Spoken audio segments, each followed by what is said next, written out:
કરશે, ત્યારે તેઓએ શું પ્રતિક્રિયા આપી તે સાંભળીએ।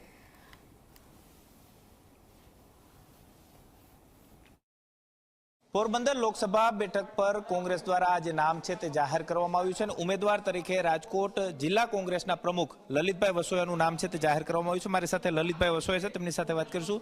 લલિતભાઈ, જે રીતના નામ જાહેર કર્યું છે, પણ એક પડકાર એ છે કે કેન્દ્રીય મંત્રી મનસુખ માંડવિયા ભાજપમાંથી લડી રહ્યા છે, કઈ રીતના જુઓ? પહેલી વાત તો કોંગ્રેસ પાર્ટીએ ભારતીય જનતા પાર્ટીના કેબિનેટ કેન્દ્રના કેબિનેટ મંત્રી સામે ચૂંટણી લડવા માટે મારી પસંદગી કરી છે। એ પસંદગી મારી તાકાત, મારી શક્તિ જોઈ અને કરી હશે એવું માનું છું અને પસંદગી કરવા બદલ કોંગ્રેસ પાર્ટીના હાઈકમાન્ડનો હું આભાર માનું છું। અને તાકાતથી મનસુખભાઈ માંડવિયા હોય કે અન્ય કોઈ ઉમેદવાર હોય, આખી ભારતીય જનતા પાર્ટી હોય, તાકાતથી અમે ચૂંટણી લડીશું।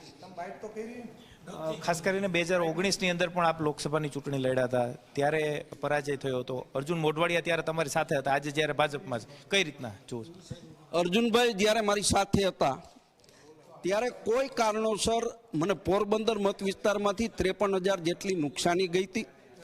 આ વખતે અર્જુનભાઈ ધારાસભ્ય તરીકે પણ ચૂંટણી લડશે। અર્જુનભાઈએ જે પક્ષ પલટો કર્યો છે એને કારણે પોરબંદરની પ્રજા નારાજ છે, કારણ કે થોડા સમય પહેલા જ ભારતીય જનતા પાર્ટીની વિરુદ્ધમાં આ લોકોએ મત આપ્યા છે અને એ મતો કોંગ્રેસના છે, અર્જુનભાઈના નથી।